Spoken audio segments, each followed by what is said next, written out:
जी news portal के सभी दर्शकों को मेरा बहुत बहुत नमस्कार। और आज है तारीख 5 और 12 शनिवार। थोड़े से हम लेट हुए हैं क्योंकि थोड़ा सा एक टेक्निकल इशू था। आप देख रहे होंगे आज हमारा वो फ्रेम जो अनछुए पहलू वाला है वो नहीं आ रहा, और कुछ दिनों से ऐसा इशू चल रहा है कि फ्रेम गायब हो रहे हैं।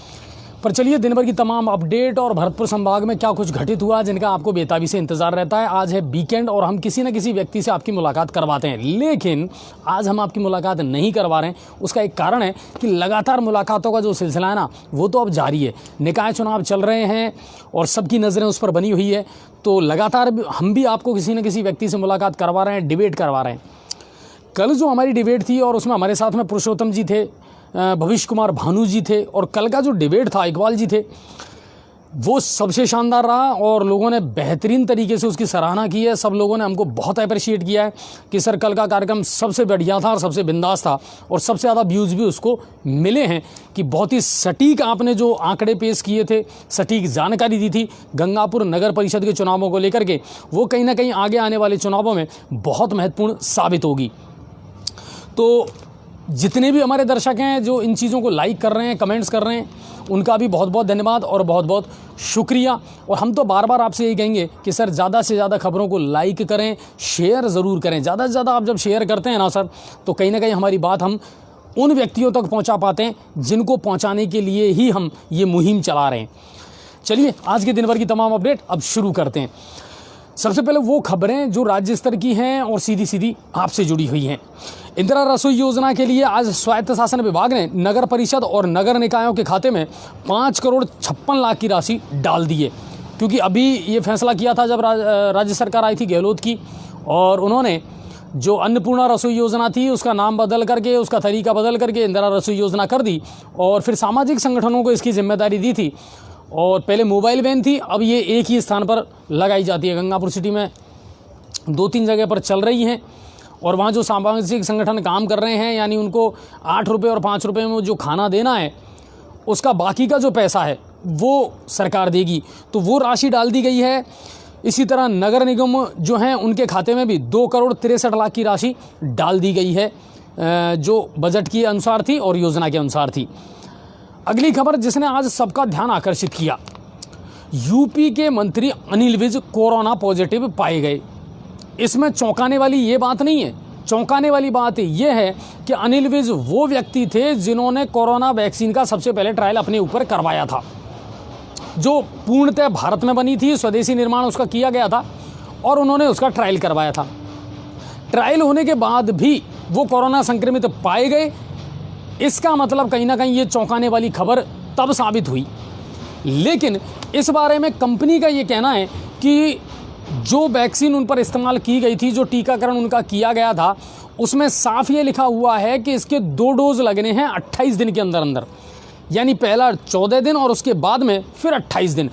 अभी तक अनिल विज को 14 दिन वाला यानी एक ही डोज लगा है, और उनको दूसरा डोज अभी नहीं लगा है। उससे पहले ही ये सिम्टम्स उनमें नज़र आए हैं। तो कंपनी का अपना तर्क है, लेकिन कुल मिलाकर के ये है कि देखिए, बहुत जल्दी वैक्सीन मार्केट में आने वाली है।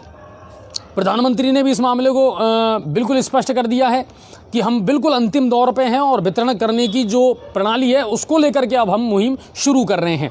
सभी राज्यों के मुख्यमंत्रियों को ये निर्देश दे दिए गए हैं कि इसके लिए टास्क फोर्स का गठन किया जाए, किस तरह इस वैक्सीन का वितरण किया जाए, टीकाकरण जो है वो अधिकतम व्यक्तियों तक पहुँचे, कितने चरणों में इसका वितरण किया जाएगा, कल्टीवेशन किया जाएगा, इसको लेकर के पूरी रूपरेखा बन रही है।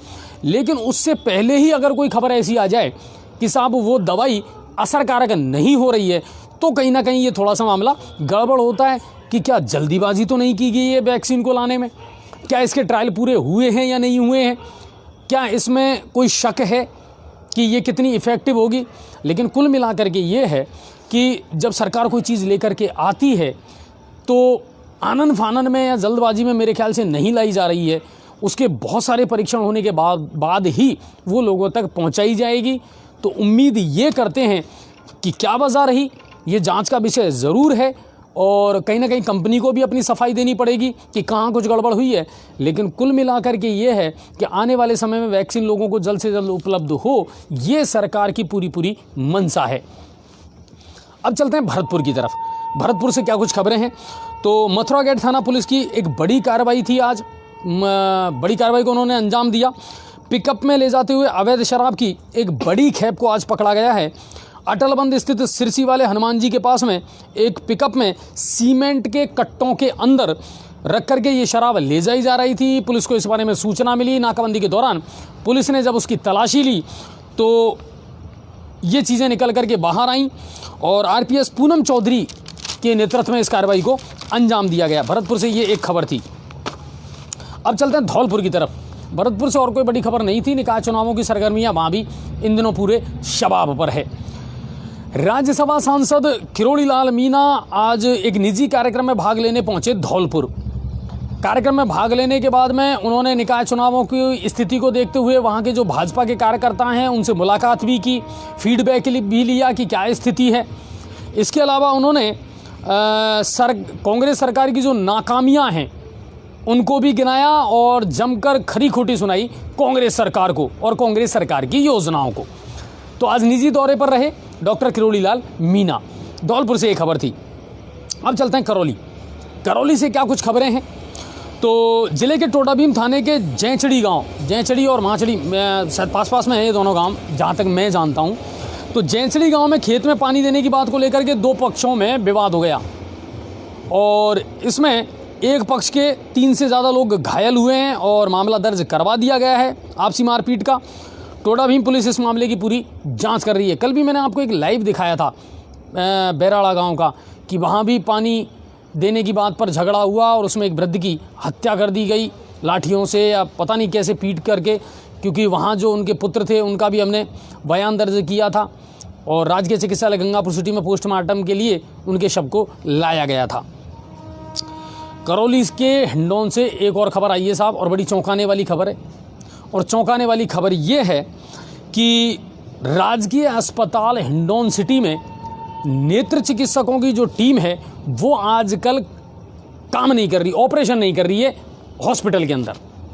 कोरोना का डर दिखा करके लोगों को वहाँ से भगा दिया जाता है कि कोरोना का मामला है इसलिए ऑपरेशन यहाँ नहीं होंगे, लेकिन उन्हीं नेत्र चिकित्सकों की जो टीम है वो पास में ही स्थित एक निजी चिकित्सालय में जाकर के 10,000 रुपये फीस लेकर के और नेत्र ऑपरेशन कर रहे हैं।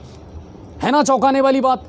जबकि राज्य सरकार के तरफ से भी और केंद्र सरकार की तरफ से भी आंखों का जो भी ऑपरेशन है एक तो वो निःशुल्क होता है, दूसरी बात राजकीय चिकित्सालय में कार्यरत कोई भी चिकित्सक किसी भी निजी चिकित्सालय में जाकर के काम नहीं कर सकता है।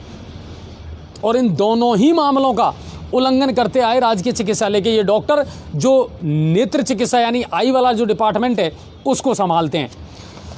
एक और खबर आई करौली से और बड़ी शर्मसार करने वाली घटना थी साहब। घटना कल की थी लेकिन टलती रही आज तक। और घटना क्या थी मैं आपको एक बार बता देता हूं। जब कल कुड़गांव थाने के गांव मोहनपुरा के रहने वाले भगवान सिंह, जिनकी उम्र 55 साल थी, उनकी एक पाटोर पोस की पट्टियों में नीचे दबने से मौत हो गई। मंदिर में वो गए थे और वहाँ यह हादसा उनके साथ में हुआ। मौत होने के बाद में परिजनों ने तुरंत पास के थाने को फ़ोन किया और उसके बाद में कुड़गांव थाना जो है वो प्रभारी वहाँ पर पहुँचे। शव को अपने कब्जे में लेकर के और पोस्टमार्टम के लिए राजकीय अस्पताल करौली ले जाया गया। करौली जब अस्पताल में उनको ले जाया गया तो वहाँ के चिकित्सकों ने पोस्टमार्टम करने से मना कर दिया कि मामला कुड़गांव थाने का है और कुड़गांव अस्पताल में ही इनका पोस्टमार्टम होगा। परिजन जो है वो वापस उनके शव को लेकर के कुड़गांव आए, लेकिन कुड़गांव के जो डॉक्टर थे उनका कहना था कि हमारे पास में पोस्टमार्टम की सुविधा ही नहीं है और ना ही किट है, तो आपको वही जिला अस्पताल में ले जाना पड़ेगा। परिजन हताश होकर के वापस जिला अस्पताल पहुंचे, लेकिन तब तक शाम हो चुकी थी। डॉक्टरों ने कहा कि अब शाम हो चुकी है, रात में तो पोस्टमार्टम हो ही नहीं सकता और यदि आपको रात में पोस्टमार्टम करवाना है तो जिला कलेक्टर की अनुमति लेकर के आना पड़ेगा। कुल मिलाकर के एक शव पूरे दिन घूमता रहा मगर उसका पोस्टमार्टम नहीं हुआ। इससे बड़ी शर्मसार करने वाली कोई घटना नहीं हो सकती कि आपने एक शव के साथ भी इंसानियत नहीं दिखाई। कागज़ों में बड़े उलझे रहते हैं साहब सरकारी विभाग, लेकिन जब आम आदमी की बात होती है ना तब कागज़ों में नहीं उलझते हैं। कुल मिलाकर के जब बात खुद की हो तब बहुत सारे कानून और बहुत सारे कागज़ों की दुहाई दे दी जाती है। उस सब का पोस्टमार्टम नहीं हुआ है और वो आज पर टाल दिया गया था कि अब शनिवार को सुबह ही इसका पोस्टमार्टम किया जाएगा। मेडिकल बोर्ड का गठन कर दिया गया है और आज जाकर के उनके शव का पोस्टमार्टम हुआ है। तो ये बड़ी शर्मसार करने वाली घटना थी करौली और कुड़गांव से। अब चलते हैं सवाई माधोपुर की तरफ। हमारे ज़िले में क्या कुछ घटित हुआ। सवाई माधोपुर जिला कलेक्टर से कल हमने भी मुलाकात की थी, प्रेस कॉन्फ्रेंस हुई थी उनकी। पहली बार गंगापुर सिटी के दौरे पर वो आए थे और हमें लगा कि वो बहुत ही कुछ करने का जज्बा रखते हैं।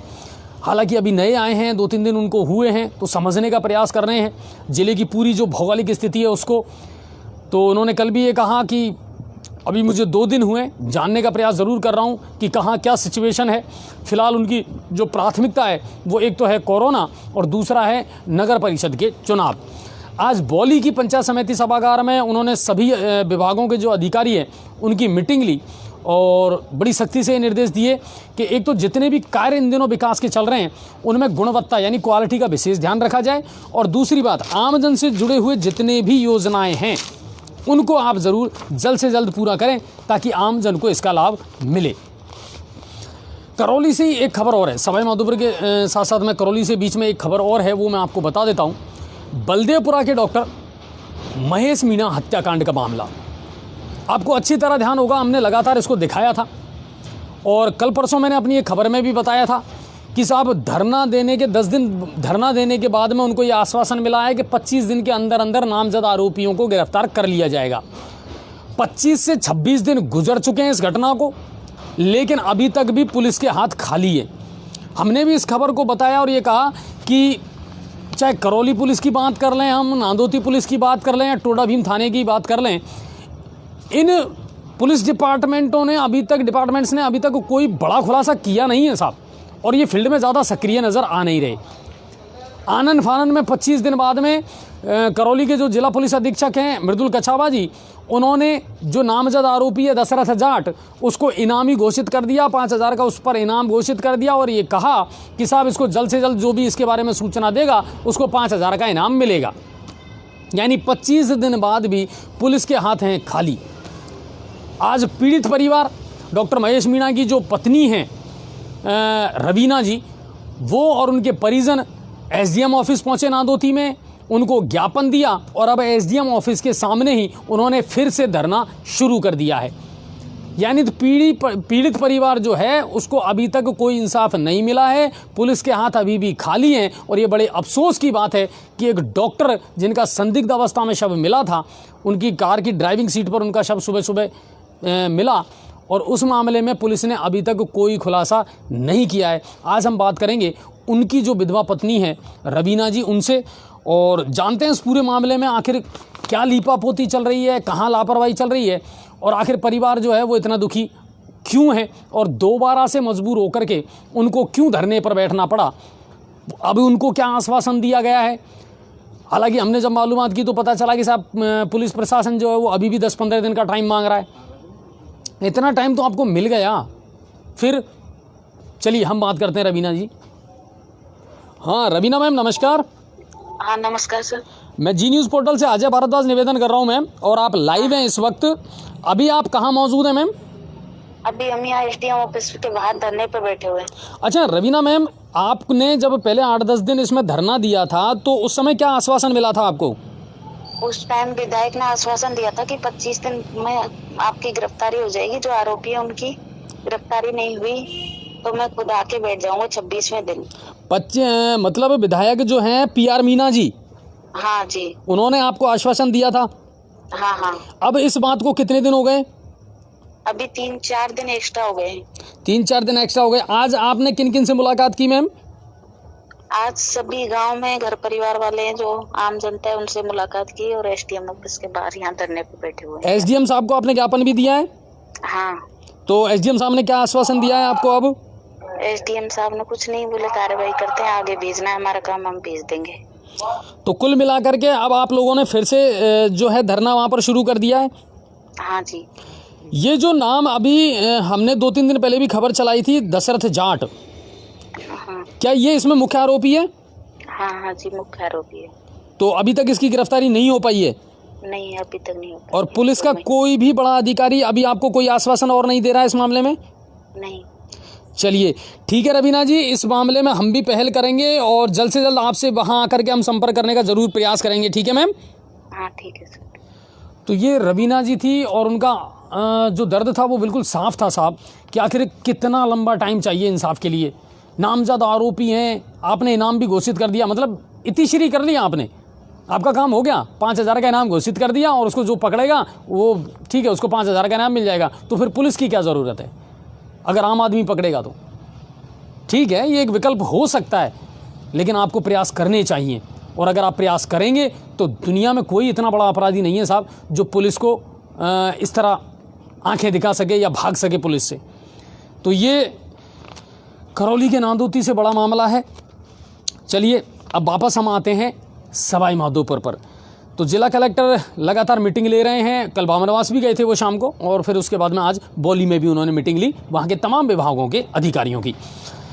जिले में शादी समारोह की जो मामला है उसको लेकर के फिर से एक गाइडलाइन जारी हुई है साहब, और सख्त दिशा निर्देश ये दिए गए हैं कि यदि किसी शादी समारोह में 100 से अधिक लोग उपस्थित होते हैं, यानी 100 लोग होते ही मैरिज हॉल का संचालक गेट पे लगा देगा ताले।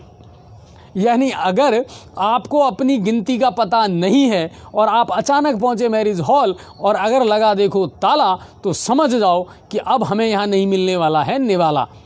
कारण ये है कि अब साफ निर्देश दिए हैं जिला कलेक्टर ने कि कोरोना गाइडलाइन का आपको पालन करना ही पड़ेगा। 100 मेहमान होते ही जो मैरिज हॉल का संचालक है वो गेट पर मुख्य द्वार पर ताला लगा देगा।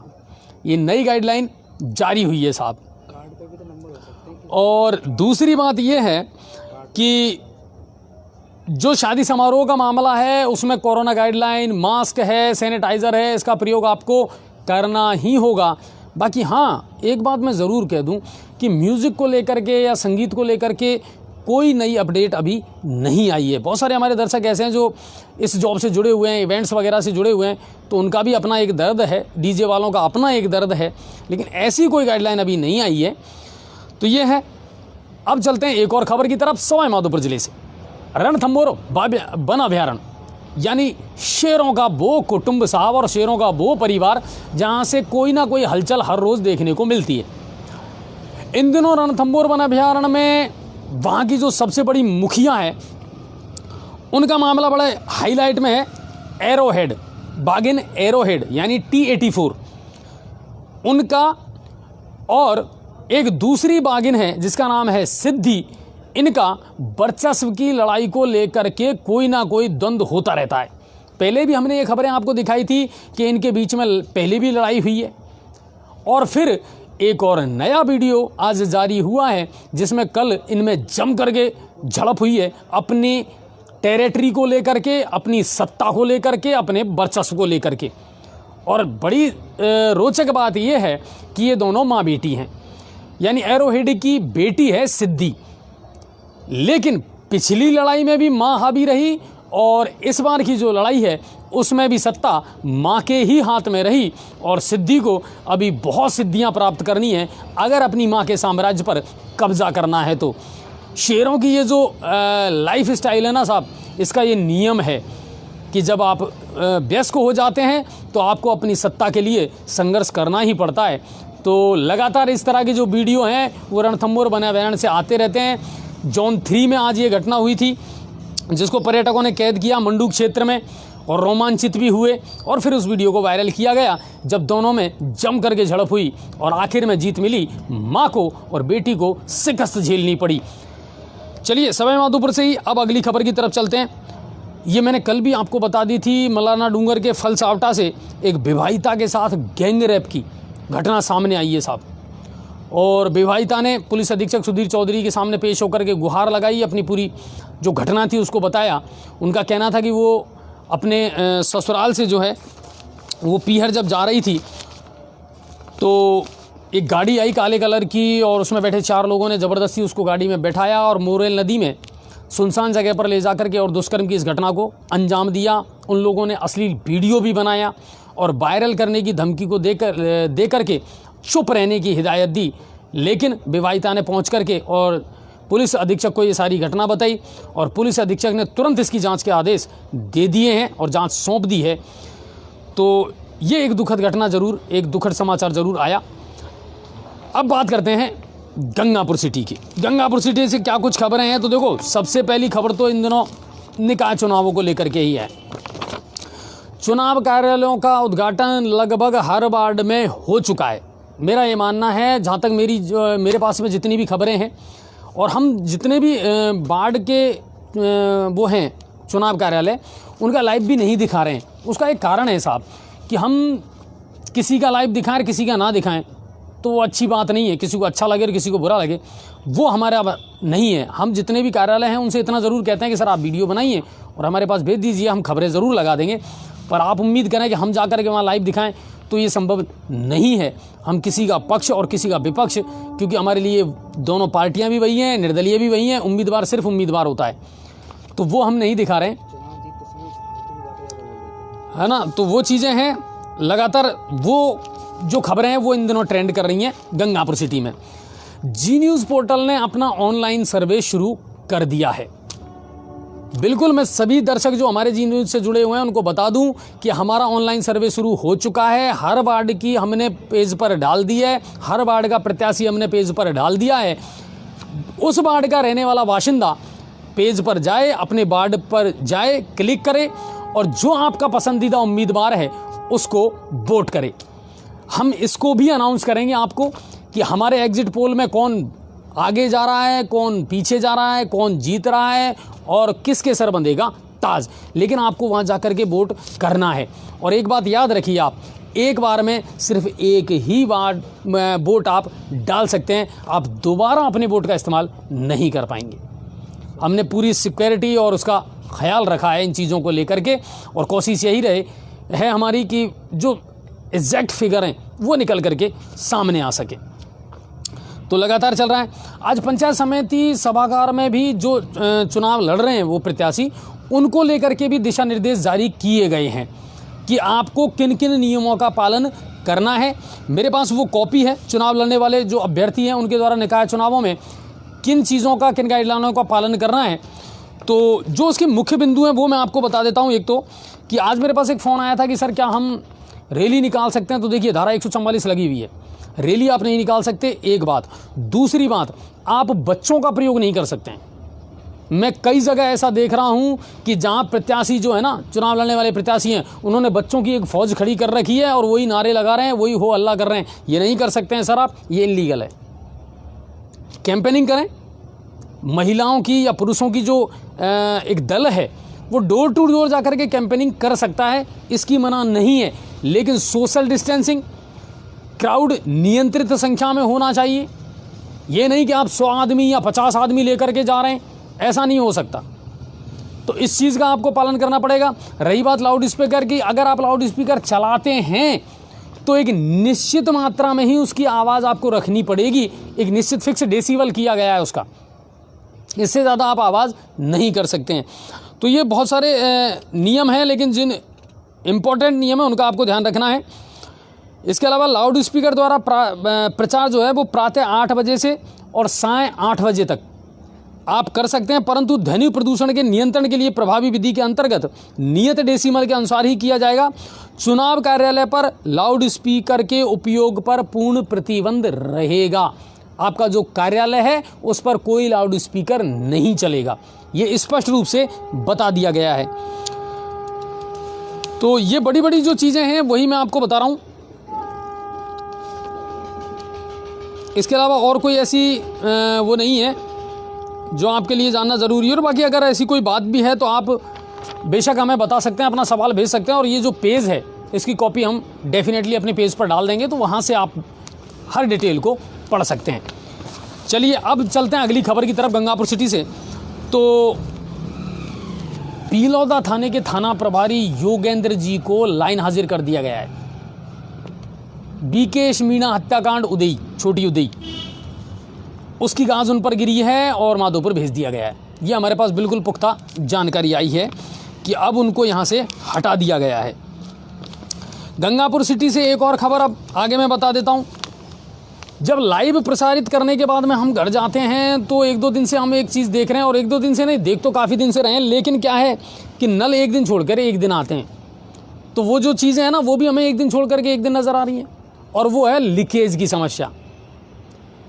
पानी की लाइनें जगह जगह टूटी हुई हैं और हज़ारों लीटर पानी जो है वो गंगापुर सिटी में व्यर्थ बह रहा है साहब। कई बार कह चुके हैं, आला अधिकारी बदल गए, मगर ये जो जलदाय विभाग है ना साहब, इसकी बेशर्माई नहीं बदली। ये पहले भी इसी तरह काम कर रहा था और ये आज भी इसी तरह काम कर रहा है। एक दौर वो था जब पीने के लिए लोगों को पानी नहीं मिल रहा था, और आज भी बहुत सारी कॉलोनी ऐसी है जिनमें पीने का पानी नहीं है, जबकि यहाँ पानी इतना आ गया गंगापुर में कि अब व्यर्थ बह रहा है, उसका सदुपयोग नहीं हो पा रहा। सरकार कह रही है बूंद बूंद पानी बचाइए, हमारा जलदाय विभाग ऐसा है कि बूंद भी ना बचे पूरे को फैलाइए, ये कंडीशन चल रही है। इन लोगों के कानों पर जू नहीं रेंगती। कई बार हम बात कर चुके हैं, ऑनलाइन लाइव बात कर चुके हैं, लेकिन बिल्कुल कार्रवाई होगी, हम दिखवाएंगे। उदय मोड़ से लेकर के सैनिक नगर तक आप चले जाइए, आदर्श नगर के सामने वहाँ आपको लीकेज मिलेगा। कुशालगढ़ पैलेस जो होटल है वहाँ आप चले जाइए, उसके सामने बिल्कुल दरिया मिलेगा आपको, पानी बिल्कुल लीकेज है। नई अनाज मंडी है, उसके सामने आप चले जाइए, वहाँ आपको पानी का लीकेज मिलेगा। और तो और प्रशासन की नाक के नीचे एसडीएम ऑफिस, अभी देख के आए हम, एसडीएम ऑफिस के सामने भी वाटर वर्क्स की जो लाइन है, जो नई लाइन डाली गई है, उसमें लीकेज है और व्यर्थ बह रहा है पानी। कब देखोगे और कब रोकोगे, जिम्मेदार है कौन, ये समझ में नहीं आ रहा। नगर परिषद तो मरी हुई है हमारी, ये तो हम भी जानते हैं कि साहब वो मर गई, उसको जिंदा करना है, ऑक्सीजन देने का प्रयास तो कर रहे हैं। अब देखते हैं 11 तारीख को जनता ऑक्सीजन डालेगी, उसके बाद वो जिंदी होगी, तो वो तो मर गई। लेकिन अमृत योजना है या कौन सी योजना है हमें नहीं पता, पर इन सारी योजनाओं के चक्कर में जो है ना, आम आदमी नुकसान उठा रहा है साहब। तो इन चीज़ों पर ज़रूर ध्यान दिया जाए कि साहब ये पानी व्यर्थ बह रहा है, जहाँ लीकेज है उसको ठीक किया जाए। आगे से सुधारते जा रहे हैं, पीछे से सारी चीज़ें वापस वैसी की वैसी होती जा रही हैं। पेच वर्क जहाँ किया वहाँ से जगह जगह सड़क धंस चुकी है। हायर सेकेंडरी पर आप चले जाइए, वो सुधर ही नहीं रहा वो रास्ता। एक बार, दो बार, तीन बार, पता नहीं कितनी बार पेच वर्क कर दिया, फिर भी गड्ढे मौजूद हैं उसमें। एक ही बार में ढंग से कर दो ना। पर समस्या तो यह है कि फिर जेब में कैसे जाएगा। तो ये है यातायात की व्यवस्था। अगर गंगापुर सिटी की इन दिनों बात की जाए साहब, तो मैं तो सभी को ये सलाह दूंगा कि अच्छा है आप घर में पड़े रहो, जाने का मन ही नहीं करेगा। आप किसी भी क्षेत्र में चले जाओ, गंगापुर की किसी कॉलोनी, गली, मोहल्ले, बाजार, कहीं भी चले जाइए साहब, यातायात जाम की स्थिति जो है वो इस शहर की नियति बन चुकी है। बाज़ारों की आप कंडीशन देख लीजिए, बाज़ारों में भी हालत यही है। ठेले वालों ने इतना अतिक्रमण कर लिया साहब कि आम आदमी को चलने को जगह नहीं है। दोनों साइड मोटरसाइकिलें लगी रहती हैं। व्यापारी अपना सारा सामान दिन में ही ट्रांसपोर्ट से मंगवाते हैं। रिक्शे, ठेले, हाथ से चलने वाली ठेलियाँ, इन्होंने पूरे बाज़ार की स्थिति खराब कर रखी है। आम आदमी गुस्से में है। दिन भर झगड़े होते हैं, दिन भर आपस में बहस होती है, कहाँ सुनी होती है, मगर कोई सुनने वाला नहीं है। अब कोई भी पुलिस वाला, होमगार्ड का जवान, आरएसी का जवान आपको पूरे बाजार में कहीं भी नज़र नहीं आएगा। और कल इस मुद्दे को जी न्यूज़ पोर्टल ने उठाया भी था जिला कलेक्टर महोदय के सामने। आपको ध्यान होगा, मैंने लाइव इसको किया था और सबसे पहले मैंने ही ये प्रश्न उठाया था जिला कलेक्टर के सामने कि साहब एक तरफ तो आप कोरोना के संक्रमण रोकना चाह रहे हो और दूसरी तरफ बाजार में आपसे भीड़ नियंत्रित ही नहीं हो रही है, इसका तो इलाज कर दो। ये दोहरी मापदंड नहीं चलेंगे साहब। चुनाव कार्यालयों का जो उद्घाटन हो रहा है उसमें आप बताइए कितने आदमियों की संख्या है, किसने कोरोना गाइडलाइन का पालन किया है? किसी ने नहीं किया साहब। ये सिर्फ आम आदमी के लिए हैं सारे जितने भी नियम हैं। बाजारों में आप देख लीजिए, गाँवों से जितने लोग आ रहे हैं ना, उनको कोई मतलब ही नहीं है मास्क से। मास्क है क्या चीज़? दिन भर घूम रहे हैं बाजारों में। एक दो जगह पुलिस चालान काट करके तीसरी कर लेती है, क्योंकि वो तो टारगेट दिखाना है। अच्छा, और ये जो चालान वाला मामला है ना साहब, अब ये भी क्या है, जैसे पहले ड्राइविंग लाइसेंस और इनके लिए टारगेट होते थे ना, अब ये चालान भी टारगेट हो गया। दिन भर में इतने केस तो बना नहीं है। अब देख लो, आपका भाग्य है तो आप बच जाओगे, नहीं है भाग्य तो रास्ते चलते भी अगर चक्कर में पड़ गए तो चालान कट जाएगा, क्योंकि उनको तो टारगेट चाहिए। हम बिल्कुल मानते हैं कि आम आदमी के लिए मास्क बहुत ज़रूरी है, बिल्कुल मास्क का पालन करना चाहिए, हम ये नहीं कह रहे हैं। लेकिन हम ये कह रहे हैं कि सिक्के का दूसरा पहलू भी तो देखिए साहब। बाजार में भीड़ आपसे नियंत्रण नहीं हो रही है, बाजार में अतिक्रमण आपसे कम नहीं हो रहा है, बाजार में जो ठेले वाले हैं, रिक्शे वाले हैं, वो आपसे नहीं रुक रहे हैं, तो फिर जनता को राहत दें तो दें कैसे? कैसे मिलेगा? लड़ाई झगड़ा क्राइम, फिर इसकी घटनाएं बढ़ेंगी। फिर आप FIR दर्ज नहीं करोगे क्योंकि आप सबूत मांगोगे। गंगापुर कोतवाली का तो नियम है कि वो सबूत मांगेंगे सबसे पहले आपसे। हम कैसे मान लें आपका झगड़ा हुआ है? तो कई चीज़ें हैं जिन पर प्रशासन को बहुत गंभीरता से विचार करना पड़ेगा। हमारी रिक्वेस्ट है कि अगर बचा सको इस शहर को तो कम से कम नगर परिषद को तो छोड़ो, सफाई है हमने कहना ही छोड़ दिया, मत करो साहब। गंदगी हमारी नियति बन गई, मान लिया हमने। टूटी हुई सड़कें हमारी नियति बन गई, मान लिया हमने, क्योंकि इन सब के लिए तो इलाज है हमारे पास में 11 दिसंबर। लेकिन जो प्रशासनिक स्तर पर काम करने के हैं वो तो प्रशासन करे, ताकि कहीं तो राहत मिले लोगों को। भीड़ बढ़ना, अतिक्रमण बढ़ना, जाम लगना आम बात हो गई। और जाम में सबसे इंपॉर्टेंट जो रोल है वो है ऑटो टेम्पो वालों का। बिल्कुल, ये लगातार हम कहते आ रहे हैं साहब, कोई नियम नहीं है, कहीं भी खड़े रहते हैं। फवारे पे एक साथ 15 टेम्पो खड़े रहते हैं जिन्होंने पूरे रोड को कवर कर रखा है। एक पुलिस वाला नजर नहीं आता, एक पुलिस वाला नजर नहीं आता। और जो बैठते हैं वो आराम से कुर्सी लगा करके बैठे हुए हैं। जब उनको लगता है कि हाँ मीडिया के लोग आ रहे हैं या कोई अधिकारी आ रहा है, तब जरूर खड़े होकर के थोड़ा सा काम कर लेते हैं, क्योंकि अब वो भी क्या करें, नियम ही नहीं है। वो सिर्फ अपने स्तर पर उनको हटाना चाहें तो हटा सकते हैं, बाकी फॉलो कोई नहीं कर रहा चीज़ों को और नियमों को। लड़ने झगड़ने को बिल्कुल तैयार बैठे रहते हैं लोग। ये दुर्दशा है शहर की, ये बदकिस्मती है शहर की।